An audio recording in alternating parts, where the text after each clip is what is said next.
sadaka ambayo imetolewa kwa ajili ya ukombozi wa mwanadamu. Kwa Pasaka ni ile sadaka, yule kondoo. Katika Agano la Kale wana wa Israeli walipokuwa wanatoka Misri wanaelekea Kanaani. Katika Agano Jipya Pasaka wetu, mwana kondoo wetu wa Pasaka ni Yesu Kristo mwenyewe, ambaye ametolewa msalabani kwa ajili ya ondoleo la dhambi. Tumesoma kwa ajili ya ondoleo la dhambi ya mwanadamu. Bwana Yesu asifiwe sana. Bwana Yesu nasifiwe. Sasa huyu Pasaka, kwa hiyo huyu malaika alipokuwa anaona ile damu kwenye nyumba pale, anapita juu yake. Kwa Pasaka ni sadaka ambayo ya ukombozi. Kwa hiyo wale wote waliokuwa ndani ya ile nyumba yenye damu kwenye mlango wake, wale wote waliokuwa ndani ya nyumba wote walibaki salama, hakuna aliyekufa. Kwa kila nyumba yenye damu walikuwa wanabaki salama. Kila nyumba yenye damu wote wanakuwa salama. Nyumba isiyo na damu wote, mzaliwa wa kwanza alikuwa anakufa, mpaka mzaliwa wa Farao, kiongozi wa nchi, wakafa. Kwa hiyo taifa la Misri kukaa kuna msiba kila nyumba, wale wote ambao hawakuwa na damu ya mwanakondoo. Wale waliokuwa na damu ya mwanakondoo alafu wakaokolewa, wakapona, wakakombolewa kutoka kwenye mauti. Kumbe damu ya Yesu katika Agano Jipya ina uwezo wa kututoa kwenye mauti. Inaweza kutuokoa na mauti. Inaweza kutuokoa na mauti, nasema inaweza kutuokoa na mauti. Nasema damu ya Yesu inaweza ikakuokoa na mauti. Damu ya Yesu inaweza ikakukinga na mauti. Inaweza ikakutenga na mauti kabisa. Kama iliwatenga wana wa Israeli na mauti, damu ya Yesu inaweza ikakutenga na mauti. Kwa imani inaweza ikakutenga na mauti.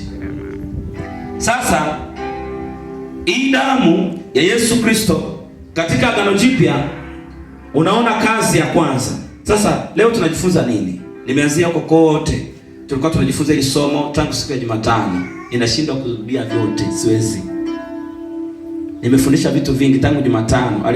Alikuwa awepo mama mchungaji Thomas hapa, lakini alipata dharura ya msiba kidogo kule nyumbani kwao Njombe, kabidi aondoke. Kwa hiyo na mimi nikabidi kwa msaada wa Roho Mtakatifu niwe zamu mwenyewe.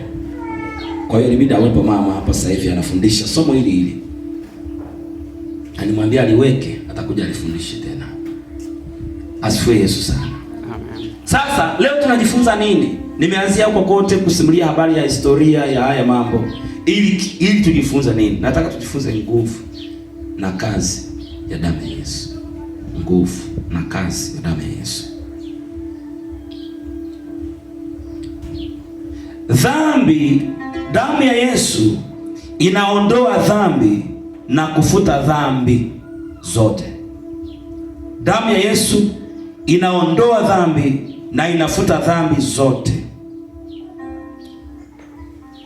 Kazi ya damu ya Yesu ni kuondoa dhambi, ni kufuta dhambi zote katika maisha ya mtu. Hata kama dhambi zako ni nyekundu kama damu, hata kama dhambi zako ni nyekundu kama bendera, Maandiko yanasema zitabadilishwa, zitakuwa nyeupe kama theluji. Hiyo kazi ya kubadili, ya kuondoa dhambi, ya kufuta dhambi ni ya Yesu Kristo, ni ya damu ya Yesu Kristo. Katika Agano la Kale dhambi ilikuwa inafunikwa. Katika Agano Jipya dhambi inafutwa. Lakini lazima mtu yeyote atubu ile dhambi. Lazima atubu dhambi, ndipo inafutwa, ndipo inaondolewa. Kama hujaitubia haiwezi kuondolewa, inabaki pale. Na ile biashara ya wewe kwa unajitubisha kule, unajificha huko ndani, unajitubisha, una kesi na Mungu na wewe. Kwa hiyo dhambi katika Agano Jipya inaondolewa na inafutwa.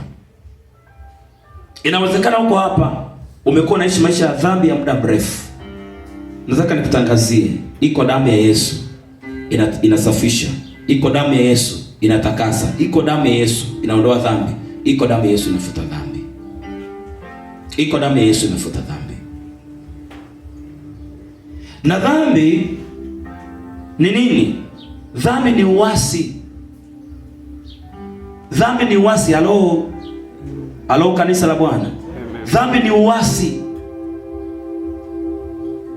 Kanisani au kwenye makusanyiko ya nyumba za ibada, hasa ya Wakristo waliookoka, huwa wanasema dhambi ni mpaka mtu azini. Uliwahi kusikia kanisani anatengwa muongo? Uliwahi kusikia baba mchungaji anasimama anasema leo tunamtenga fulani kwa sababu ni muongo? Anatoa hapa maneno anapeleka huku, anatoa huku anapeleka huku. Uliwahi kusikia hicho kitu? Lakini ni dhambi hiyo.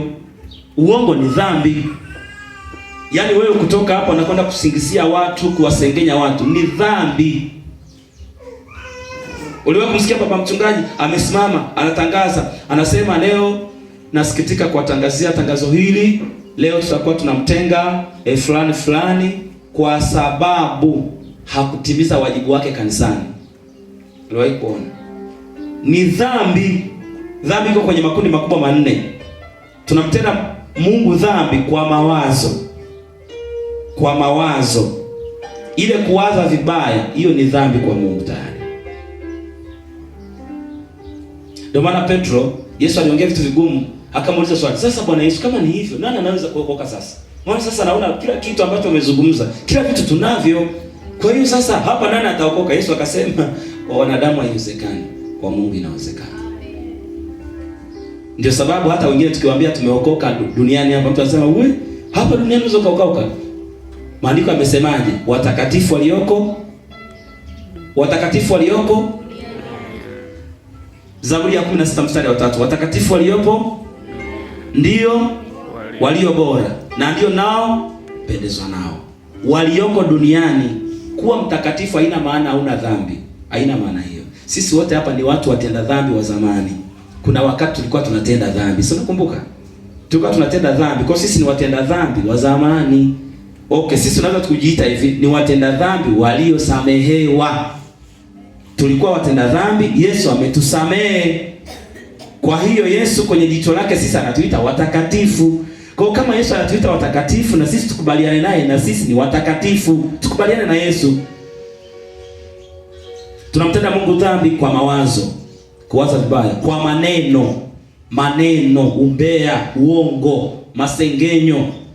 Tunamtenda Mungu kwa dhambi kwa matendo. Unatenda vibaya, unatenda isivyo, unatenda usivyoelekezwa.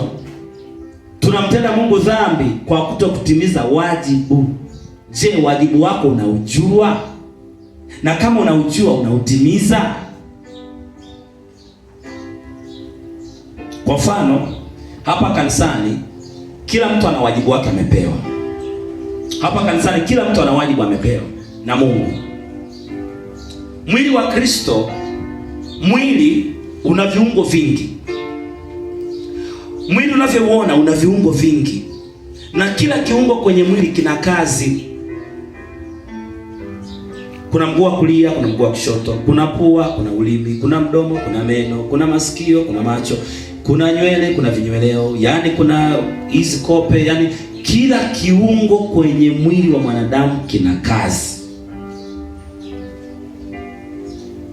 Na unaona ndio vinavyoleta ukamilifu wa mwili. Unaona hapa nimesimama sianguki kwa sababu hii miguu miwili inashirikiana kunishikilia mimi nisianguke. Lakini kama mguu mmoja ukigoma, hapa nijidai kusimama dakika 5 sitaweza. Nitaanguka. Lakini ili mambo yakae vizuri na hichi kiungo nacho kifanye kazi yake, nikisimama sasa hivi, hapa naweza nikasimama hata masaa 5 bila kuanguka. Bwana Yesu asifiwe. Amen. Je, wewe wajibu wako kanisani unafanya? Nisaidie kuhubiri.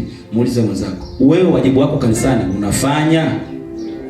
Au unaenda kusali kama wengine? Maana wengine leo wameamua kwenda kanisani kusali kwa sababu ni nini? Ni sikukuu. Hawaendagi kanisani. Leo ndo wameenda. Leo ndo wamefungua mabegi, ndo wameangalia nguo kumbe zishaliwaga na panya muda mrefu. Hana habari.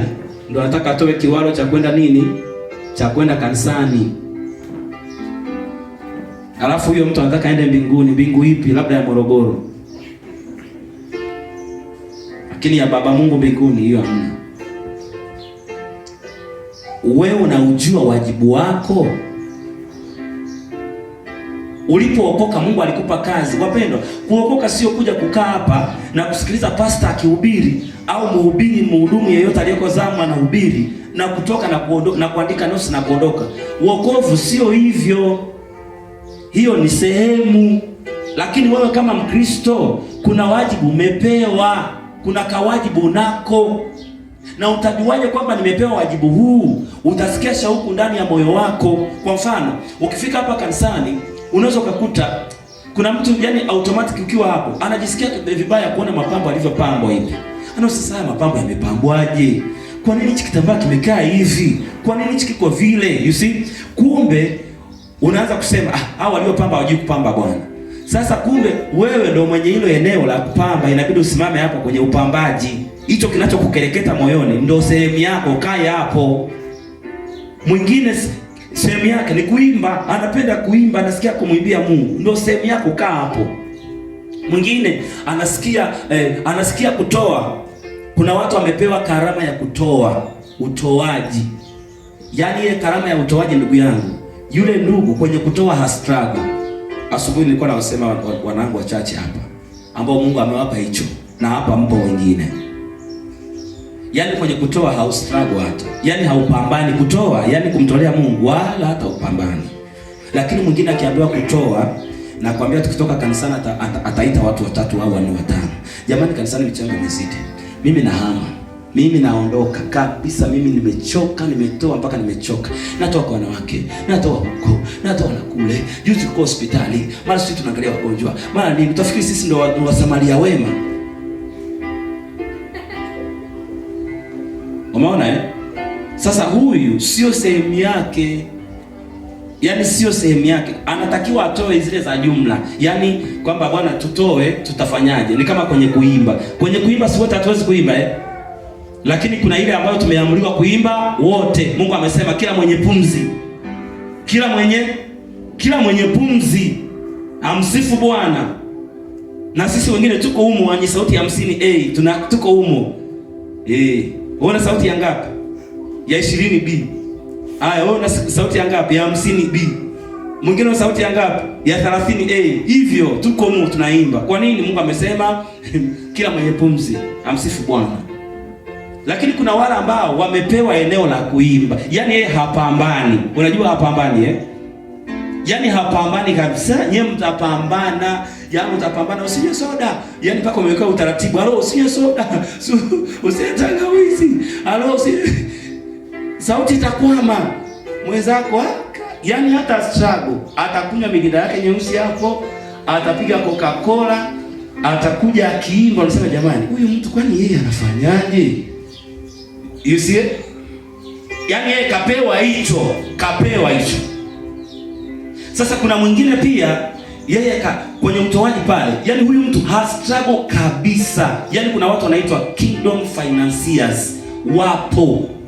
Na kila kanisa wapo. Kila kanisa utaenda utamkuta. Au ni 1 au ni 2 au ni 20 au ni 50 au ni 100 au ni 500 au ni 1000. Wapo. Mungu amewaweka. Lazima ajue. Sasa huyu mtu sio mpambanaji kwenye utoaji. Hata kidogo. Utasikia kiongozi anatangaza hapa, jamani tutakuwa tunasikia kama Jumapili iliyopita tumetangaziwa hapa. Viongozi wetu wasema jamani tutakuwa na chakula. Mchungaji alisema tutakuwa na chakula. Lakini sasa viongozi wakasema sasa hili jambo linakuwa tunalisimamia wenyewe. Jamani viongozi wa idara, piteni kila mmoja ashiriki baraka. Ile tangazo limetoka madhabahuni. Mtu anasema baada ya hapo utajuaje kwamba mimi hili ndio eneo langu? Mimi hapa huwa kuna watu nawafahamu. Nikitangaza tangazo linahusu pesa, baada ya ibada utaona ananifuata, mchungaji, nimesikia unasema kitu fulani, mimi sadaka yangu ni hii hapa. Yaani hahitaji atangazi, yaani hahamasishwe, sijui atiwe moyo, sijui asomewe maandiko magumu, sijui mara aanze kutishiwa. Yaani mtu sio wa hivyo. Hawa wakutishia hawa ni wale ambao sio eneo lao. Sio eneo lake kabisa. Lakini anatakiwa atoe, kwa sababu kutoa ni kanuni ya kubarikiwa. Asipotoa atabaki vile vile. Kama mtu ambaye anakula alafu aende kuweka vizuri tumbo. Ukiwa unakula tu mwisho wa siku tunapeleka hospitali kupasuliwa. Tunafahamu kuna kanuni ya kutoa, yaani mpaka kwenye maisha, hata mwili wenyewe huu ukiupakia unapakia, hautoi, unapakia hautoi, tunapeleka hospitali. Daktari, hebu mcheki huyu, anakuambia wewe mara ya mwisho kwenda kule kujiweka vizuri kwa lini? Yaani daktari, nimesahau hata kusahau. Akwambia utumbo sijui umeshafanyaje na nini, anaanza kufanyia operation. Sasa kuna wengine mnaendelea kufanyia operation za kiroho kwa sababu ya ubishi wenu. Ni mbishi kupitiliza. Wewe kila wiki ni 500, unatoa 500. Unaona watu wanapandishwa viwango, wanakuwa tu, wanafanikiwa tu. Sema watu wengine bwana, wanafanikiwa tu wanaenda. Mimi nashangaa. Sasa utashangaa vipi? Unatoa 500, kwa sababu 500 apandacho mtu ndicho afanyaje jamani? Ndicho avunacho. Sasa wewe mwenzetu unapanda 500, lazima uvune hicho. Na baba askofu wangu alikuwa anasema kuna mshirika mmoja kanisani kwake kule Dar es Salaam. Akasema jamani, nilishangaa. Yule mama alikotokea huko. Sikuna wakati wa sadaka za shukrani. Mama akashika mic. Naomba mic. Kwanza ana hema. Afadhali nimepata nafasi. Nataka nimshukuru Mungu. Yaani Mungu ametendea mambo mengi. Kaelezea pale karibia dakika 20 za mhubiri, nataka kuzimaliza. Dakika 20 anaeleza. Alafu kwenye bahasha anaenda kutoa, katoa 500. Unajua katoa 500 shukrani. Na ametumia muda wetu dakika 20 hapo, anatoa 500. Sasa jamaa, hivi yuko serious kabisa. Nakashuka kwenye gari la kwake, anaendesha mwenyewe. Alafu anakuja kutoa shukrani shilingi 500. Huyu sana fahamu masiara huyu. Haya si masiara. Ndio maana sasa wale jamaa wale mitume na nabii wa uongo wale wamegundua. Hawa jamaa kuwapiga hela hawa wawekee viwango. Upako wa namna fulani 50,000. Kwa sababu si hawataka kutoa kwa hiari. Sasa tunafanyaje? Tunawanyang'anya kwa lazima. Watazitoa. Ataenda kula atanuisa mapepo, atakaa vizuri hapa, akikaa hapa akashika Biblia anasema jamani mchungaji si ndio yule? Umekaa vizuri. Nimeona mwingine analamba mpaka vidonda vya watu.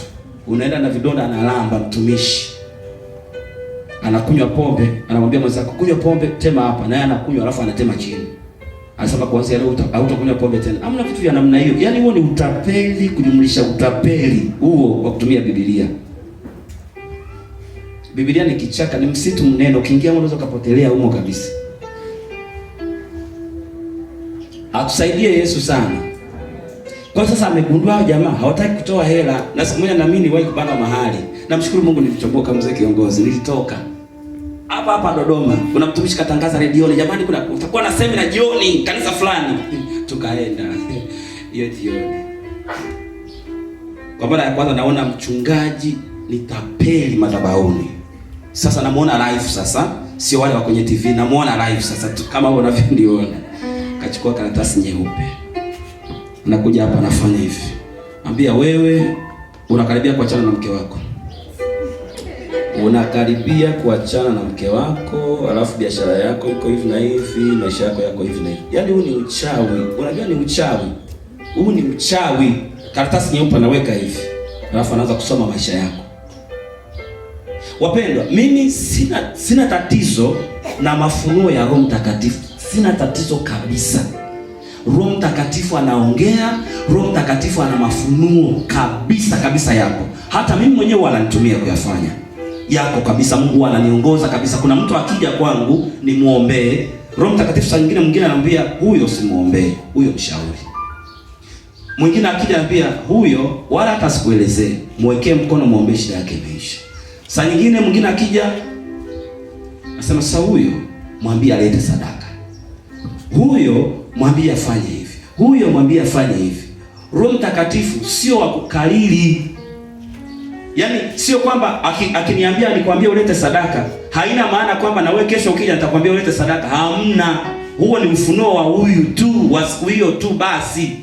Ndio maana Yesu kusoma kwenye Biblia, huyu ni kipofu, ni Bartimayo. Si unamkumbuka? Alimwambiaje Bartimayo? Wasomaji wa Biblia wala asifiwe. Amen. Alimwambiaje Bartimayo? Hao watu wasoma Biblia eti Bartimayo aliambiwaje na Yesu? Wewe ima, usijifanye umeinama sana, ima wewe mbuba wewe. Yesu alisemaje? Yaani mambo anawaza kukimbiza pikipiki akimbie kwenye mishemishe. Nauliza swali, Yesu alisemaje kwa Batimayo? Wataka nikutendee nini? Unataka nikutendee nini? Na alimtendea nini? Yesu alisema, Batimayo akajibuje? Bwana, nataka nipate kuona. Bwana, nataka nipate kuona tena.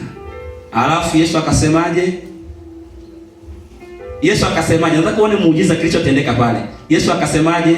Yaani kungekuwa na watu wenye akili humu alishafungua ile andiko amesoma. Wewe unaniangalia mimi eti. Siko tunahubiri wote. Wote ni watumishi wa Mungu. Amao Bwana asifiwe. Wengine wamehamishia kitanda kanisani. Kitanda kiko nyumbani. Hapa ni kanisani, kuna kiti. Ukae usilale. Bwana asifiwe. Ukae usilale. Alisemaje? Yesu alisemaje baada ya kumwambia nataka nipate kuona?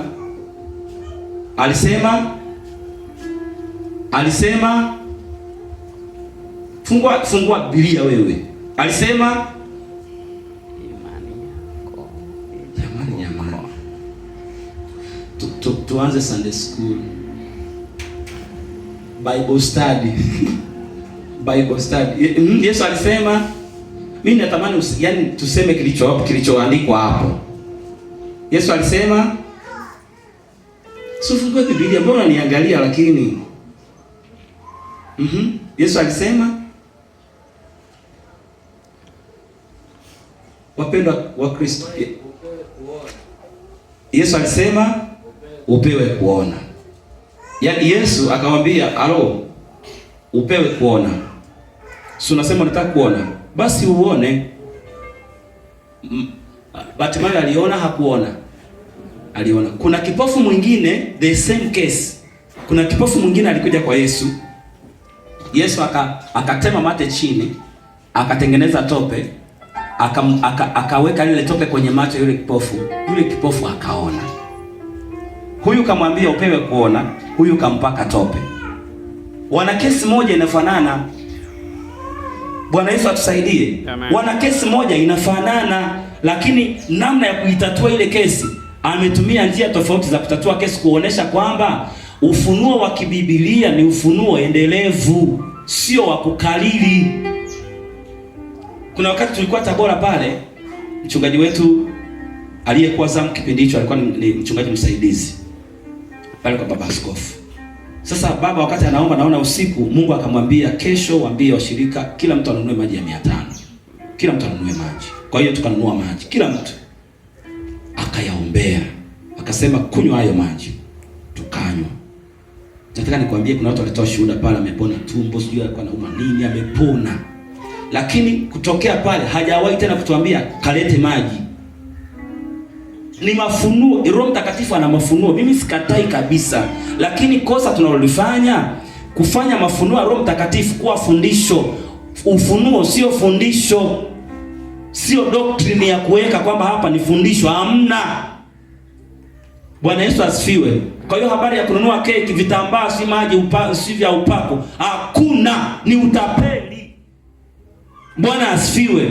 Yaani ule ni utapeli wa kutumia Biblia. Wako matapeli wengi kwenye Biblia tunawasoma pia, wamo. Na mpaka leo tunawaona live kwa macho, na Dodoma wapo, na Dar wapo. Sasa mtu kwa kasha kina hapa tunamwambia leo tuna maombi ya kufunga, tutafunga siku 7 za maji.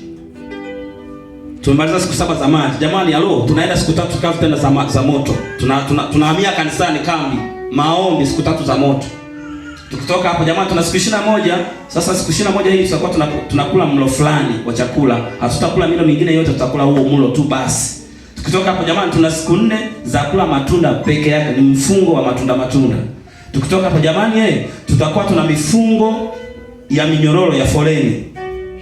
Ngira kwambia maombi yamezidi. Mchungaji anataka kutuua. Anataka kutuua huyu baba. Sijui ametuonaje. Anataka tuwe mara 3 kafu, mara 7, mara ngapi mara. Sasa wewe unataka mimi nifanyeje? Wewe ungekuwa mimi ungefanyaje? Kwa sababu mafuta sina. Kitambaa cha upako sina. Maji ya upako sina. Mchanga wa upako sina. Nguo ya upako ya ndani kwa wanawake sina. Pipi ya upako sina. Kuna na pipi ya upako siku hizi. Kuna dawa ya mbu ya upako siku hizi wapendwa. Kuna kofi la upako, kofi, unalambwa kofi. Unazabwa kibao, pa! Umepokea upako. Mtapigwa sana kama mtaki kuomba. Kuna nyoka wa upako, asante madam umekumbusha. Kuna nyoka wa upako unamshika. Unamshika nyoka, matatizo yako yanaisha. Jamani, hivi kweli? Na profesa wa chuo kikuu yuko pale. Ndio unajua masuala ya imani ni kitu kingine. Profesa wa chuo kikuu kabisa yuko pale. Kama binti yangu fulani hivi yuko hapo. Vai kwa. Alo, mwambie vai ingia kanisani hapo. Mtafute vai popote anapopatikana, ingia kanisani hapo. Ibada simpite hii. Profesa ana miwani yake, anasogeza hivi. Anakuangalia kwa chini hivi. Yuko pale anaambiwa shika nyoka, anashika. Anashika nyoka eti na yeye. Profesa wa chuo kikuu. Ana PhD kama matatu yote amepangana kichwani, anashika nyoka. Kuna kajamaa fulani kakalungu yeye kako mahali fulani kameweka vinaitwa vilinge, kameweka kilinge pale. Mheshimiwa waziri na waziri wake, kama ambavyo wewe utakuja kuwa waziri. Kama ambavyo wewe utakuja kuwa waziri, sema amina. Amen. Kama ambavyo wewe utakuja kuwa mheshimiwa mbunge. Amen. Na gari lake zuri V8 kali, safi. Anaenda kwa kajamaa ni darasa la 4 feria. Unajua darasa la 4 feria, hata kuandika hakajui. Kako pale kama kaa kwenye zulia jekundu. Kanamwambia wewe nilikuona tangu mbali kabisa. Yaani tangu unaanza safari ya kuja hapa nilishakuona. Unaona kajamaa kanampiga utapeli Yaani kanacheza na akili yake kwanza. Halo, yaani wakati unapanga kuja hapa mimi nilikuwa nakuona kabisa. Nilikuwa nakuona, nikaona ulienda mahali fulani hivi, ukaongea na hivi, ukaona wana maroho anaitwa maroho ya utambuzi. Kwanza hapo ulipo kanakwambia hapo ulipo usisogee. Kanapandisha mizuka kidogo. Hapo usisogee hapo. Kanapandisha tena, kanapandisha. Kakishapandisha tena vua viatu. Unavua. Kajamani darasa la 4 feria, wewe una degree 5 kichwani. Kana kuamrisha hako. Ndio je mambo ya roho sio mchezo. Kakishamaliza kanaambia piga magoti, anza kutembea kwa magoti mpaka hapa nilipo. Unapiga magoti. Unataka msaada, unapiga magoti. Unasogea, unakuja mpaka hapo karibu. Kanakwambia wakuu wanasema. Kanapiga kelele. Kakishapiga kelele unaanza kuogopa, sema Mungu wangu hapa tena. Yaani ile yote ni mikwala. Unafikiri kuna kitu basi, ni mikwala kabisa. Yaani kanamkia sijui wa ng'ombe, sijui kanamkia gani mwingine pale, si yule mnyama kalimtoa wapi, kanamkia mpaka sijui wa mnyama gani polini kanao pale. Kana mavi ya mbuzi kameyafunga mahali, kameweka vitu vingi pale, yaani vitisho vingi pale. Kametwanga mpaka na mkaa. Unajua, kametwanga na mkaa kabisa, mweusi kamefunga kameweka pale. Kanakwambia kaa hapo. Kanakwambia kaa kwenye sofa hapo. Sofa yenyewe sasa ni wapi? Chini. Kaa chini. Unakaa. Kishamaliza pale kanakupiga. Kaanza kupiga roho ya utambuzi. Na una ng'ombe 1000. Ndio, una ng'ombe 500. Ushasema. Alitaka useme una ng'ombe wangapi. Na una ng'ombe 1000. Ng'ombe wako 5, ng'ombe wako kama 50 hivi. Siku tatu naona siku tatu. Siku tatu. Wanakufa. Ng'ombe 50. Akisha kupiga mkwala kanamaliza pale. Kanakuwa sasa sikamekubakisha njia panda, si uko njia panda. Kamesha kuweka njia panda darasa la 4 akafelia. Sasa kanakwambiaje? Ili matatizo yote hayo niliyokuambia yaishi. Nataka ng'ombe asiyekuwa na manyoya. Umekasikia jamaa? Kanataka ng'ombe asiye na manyoya. Ng'ombe asiye na manyoya ni mtu, sio mtu. Ng'ombe asiye na manyoya ni mtu. Naona yeye sasa natafuta. Ng'ombe huyo naye mtaka ni yule ng'ombe aliyekuzaa wewe. Mama yako mzazi. Muulize Kanumba iko wapi? Muulize Kanumba, kaliambiwa, "Alo Kanumba tunataka mama." Kanumba akasema bwana mimi habari ya mama hapana. Kama mnataka kunipeleka mnipeleke mie. Shida ilikuwa ya kwangu tu mimi, masuala ya mama mwanshi. Yupo hayupo. Nyinyi mnajikuta mmeokoka sana, nasema yupo au hayupo? Hayupo. Bwana Yesu atusaidie, kanisa la Kristo. Amen. Kwa kana kudanganya wewe pale, kakisha kudanganya unaingia kingi, unaenda unamuua mama unapeleka. Na ukishaanza huo mchezo, kuacha ni vigumu. Kwa sababu ona unachoenda kukifanya. Kakisha kuambia fuata sadaka, unaenda kuifuata. Kazi ya sadaka, kazi moja wapo ya sadaka ni kukufunga na madhabahu. Yaani kazi moja wapo ya sadaka, sadaka unayotoa hapa, kazi moja wapo inakufunga na madhabahu. Inakufunga pam, inakufungia hapo. Hamna kutoka. Kwa kama kuna madhabahu, umeenda kwenye madhabahu sio yenyewe, ukaweka na sadaka, umeliwa. Umeshafungwa tayari. Na kama maombi yako ni ya kuchechemea, ni ya kijiko. Wewe mwenzetu kufunga ufungagi. Unakula Jumapili mpaka Jumapili. Yaani unakula tu, yaani unapiga vitu, unakula tu yani. Unakula, unalala, yani unalala kuanzia saa 2 mpaka saa 12 asubuhi. Na mstarehe, wewe unakufa sio siku nyingi. Leo acha nikupasue. Sema Gemba anakuambia watu wengine bwana mapembe yanapitiliza, tunayafyeka, tunayakata. Wengine kama wanataka kutokeza hivi unachukua rungu, neno la Mungu ni rungu, unapiga nga. Yatoke, mayo makovu mananimania yatoke, ukae vizuri unyooke. Ukae vizuri unyooke, sema amina. Amen. Ona Bwana. Kwa unapigwa pale. Kwa kaka jamaa kakatupiga pale, kanaweka, kanasoma. Baadaye sasa si watu wameshaingia mkenge. Baadaye kakasoma baraka ya Ibrahimu iliyoenda kwa Isaka. Kama tutumia Biblia kabisa. Baraka ya Ibrahimu kwenda kwa Isaka. Ibrahimu ni baba, Isaka ni mtoto. Kwa hiyo mtoto, mzazi anatakiwa kumbariki mtoto. Kakaona hapo mbona kama imekaa namna fulani, kakaja kwa Isaka mwenyewe. Isaka alimwambia Yakobo, alimwambia Esau, nenda kawinde mawindo ninayoyapenda, nipike chakula, alafu niletee nile. Nikila nikafurahi, nakubariki. Kakatupiga na hilo. Sasa mimi Biblia at least naijua. Kipindi hicho nilikuwa mshirika wa kanisa, lakini Biblia nasoma, mchungaji wangu ananifundisha soma Biblia. Kaa na Biblia. Wapendwa wangu, kamefika pale kakasema mwenye milioni 1 pale. Nikasema tayari hapa, yani hapa ndo tayari. Watu wananyanyuka na vitambi, yani mtu na kitambi kiko huko. Na mwani kwa hapo anasogea. Milioni 1 huko. Kwenye 500 hapo. Nakumbuka ndio kuna kijana alikuwa anahangaika. Yaani yeye alikuwa na lakini anasema, "Sasa mimi na lakini ndio nafanyaje?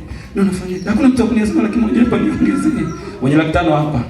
Wenye 200 hapa. Haya, wenye 1000, 1500, 2000 kikapu kiwekwe hapa. Kikapu kiwekwe hapa. Watu wakatoa, hao wenye wakaandika majina. Bwana Yesu atusaidie. Mimi nilivyoyaona yale, nilitoka kimya. Nikatoka huko, nikakimbia. Maana ukikaa ukiendelea kukaa, imani inakuja kwa kusikia. Kwa kadri unavyoendelea kusikia, unaingia mtego. Unaingia kabisa kwenye mtego. Unashangaa umeenda kuandika jina pale umeahidi. Si swala la imani. Basi namwamini Mungu atanipa milioni 1, nitatoa miezi 5 ijayo.